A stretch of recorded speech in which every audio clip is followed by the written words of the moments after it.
नमस्कार। आज हम श्री प्रेमानंद जी महाराज की शिक्षाओं की गहराई में उतरेंगे और ये समझने की कोशिश करेंगे कि आखिर जीवन का सच्चा मकसद समझकर डर से पूरी तरह मुक्ति कैसे पाई जा सकती है। तो चलिए इसी एक वाक्य से सब कुछ शुरू करते हैं।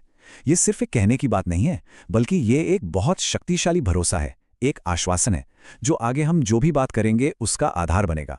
ये हमें याद दिलाता है कि जो कुछ भी हो रहा है वो अंत में हमारे भले के लिए ही है, भले ही उस वक्त हमें ऐसा बिल्कुल न लगे। अब देखिए, निर्भय होने के लिए सबसे पहले ये समझना जरूरी है कि हमें फंसाता क्या है, वो कौन सा जाल है जो हमें बांध कर रखता है। आध्यात्मिक रास्ते पर इसी को माया कहा गया है, और सच तो यह है कि हमारे सारे डर और सारी चिंताओं की जड़ यही है। तो सवाल उठता है कि ये माया आखिर है क्या? देखिए, ये सिर्फ कोई वहम या भ्रम नहीं है। इसका सीधा सा मतलब है भगवत विमुखता, यानी कोई भी इंसान, कोई भी चीज, यहां तक कि हमारा कोई ख्याल, जो हमें हमारे असली मकसद से, उस परम शक्ति से दूर ले जाए। अब जरा सोचिए, ये सोशल मीडिया पर मिलने वाली तारीफ की चाहत हो सकती है, या फिर करियर में सबसे आगे निकलने की अंधी दौड़, कुछ भी जो हमें असल खुशी से भटका दे। और ये माया काम कैसे करती है? इसका एक तरीका है दो हिस्सों में। पहले, ये दुनिया की चीजों के जरिए एक लालच देती है, एक प्रलोभन। वादा करती है कि इनसे हमेशा की खुशी मिलेगी, आज़ादी मिलेगी। लेकिन जब कोई इस लालच में फंस जाता है तो नतीजा होता है बंधन, निर्भरता और डर। ये एक ऐसा गोल चक्कर है जो हमें उलझाए रखता है। महाराज जी ने इसे बहुत ही कमाल के उदाहरण से समझाया है। वो कहते हैं कि माया एक मछुआरे की तरह है, जो खुशी का एक चमकीला सा लेबल लगाकर चारा फेंकती है। हमें लगता है कि हम खुशी को पकड़ रहे हैं, लेकिन असल में उस चमक के पीछे एक कांटा छिपा होता है, जो हमारी आत्मा को ही फंसा लेता है। तो ठीक है, अब हमने समस्या को तो समझ लिया कि ये माया का जाल क्या है। तो सवाल यह है कि इससे बाहर कैसे निकलें। इसका एक बहुत ही प्रैक्टिकल समाधान भी बताया गया है। ये 3 स्तंभ, या कह लें कि 3 पिलर्स हैं, जो हमें इस जाल से बाहर निकलकर आज़ादी की तरफ बढ़ने का एक साफ सुथरा रास्ता दिखाते हैं। ये 3 स्तंभ किसी भी साधक के लिए एक मजबूत नींव का काम करते हैं। सबसे पहला है अटूट श्रद्धा और विश्वास, मतलब उस परम शक्ति पर पूरा 100% भरोसा। दूसरा है गुरु ने जो रास्ता दिखाया है उस पर लगातार और पूरी लगन से चलना। और तीसरा, जो शायद सबसे मुश्किल होता है, वो है अपनी इंद्रियों पर संयम रखना, मतलब अपनी इच्छाओं का गुलाम नहीं बन जाना। लेकिन इस रास्ते पे चलते हुए अगर कोई गलती हो जाए तो, मतलब अगर कोई फिसल जाए तो क्या होता है? ये शिक्षाएं हमें अपनी हार को, अपनी असफलता को देखने का एक बहुत ही अलग और ताकतवर नजरिया देती हैं।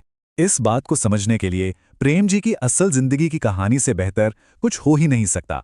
एक ऐसे इंसान की कहानी जिसने अपनी आंखों के सामने अपनी पूरी दुनिया को तबाह होते हुए देखा। प्रेम जी की ये जो कहानी है, ये गहरी निराशा से उम्मीद की एक अविश्वसनीय यात्रा है। सोचिए, एक ऊंचे पद पर बैठे अधिकारी जिन्हें धोखा दिया गया, समाज में बदनाम किया गया, यहां तक कि उनके परिवार ने भी उन्हें छोड़ दिया। उन्होंने सब कुछ खो दिया था, लेकिन अपने सबसे बुरे वक्त में जब वो अपनी जिंदगी खत्म करने ही वाले थे, एक दैवीय शक्ति ने आकर सब कुछ बदल दिया। उनके सपने में आए ये शब्द सिर्फ एक संदेश नहीं थे, ये उनकी जिंदगी का टर्निंग पॉइंट था। एक ऐसा मोड़ जिसने उनकी पूरी दुनिया को, उनकी पूरी सच्चाई को ही बदल के रख दिया। तो यहां से सबसे जरूरी सबक क्या मिलता है? यही कि जो बीत गया सो बीत गया। चाहे वो कुछ पल पहले की गई कोई गलती ही क्यों ना हो, वो अब है ही नहीं। तो फिर पछतावे में वक्त बर्बाद करने का क्या फायदा? अगर कोई गिर भी जाए तो उसका काम उस गिरने पर रोना नहीं है, बल्कि फौरन उठकर अपनी यात्रा पर आगे बढ़ जाना है। और ये सारी बातें हमें हमारे आखिरी लक्ष्य तक ले आती हैं। वो है एक ऐसा जीवन जिसमें डर बिल्कुल ना हो, पूर्ण निर्भयता की स्थिति। एक ऐसी अवस्था जहां कोई चिंता नहीं, कोई बेचैनी नहीं, सिर्फ और सिर्फ शांति है। इस अवस्था की जो नींव है वो है पूरा समर्पण। एक ऐसा गहरा यकीन कि अब जीवन हमारे अपने हाथों में नहीं है, बल्कि एक बहुत बड़ी शक्ति के हाथों में है।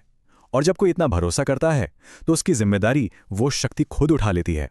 और इसका मतलब ये हुआ कि कोई भी हालात जो हमें बाहर से कितने ही खतरनाक या बुरे क्यों ना लग रहे हों, असल में एक बहुत बड़े हाथ के कंट्रोल में है। और उस हालात का जो आखिरी नतीजा होगा वो शांति और निर्भयता ही होगा, क्योंकि वो बड़ी योजना हमेशा हमारे अच्छे के लिए ही होती है। यहाँ एक बहुत ही प्रैक्टिकल बात समझाई गई है।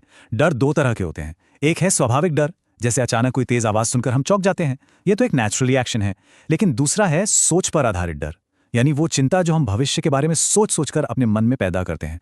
एक समझदार इंसान इसी दूसरे वाले डर को खत्म करता है। और इसीलिए हम इस आखिरी सोचने पर मजबूर कर देने वाले सवाल के साथ इस चर्चा को समाप्त करते हैं। कि अगर हर स्थिति, हर परिस्थिति अंत में हमारे लिए अच्छी ही है, मंगलमय है, तो फिर असल में डरने की क्या बात है? ये एक ऐसा सवाल है जो हमें अपनी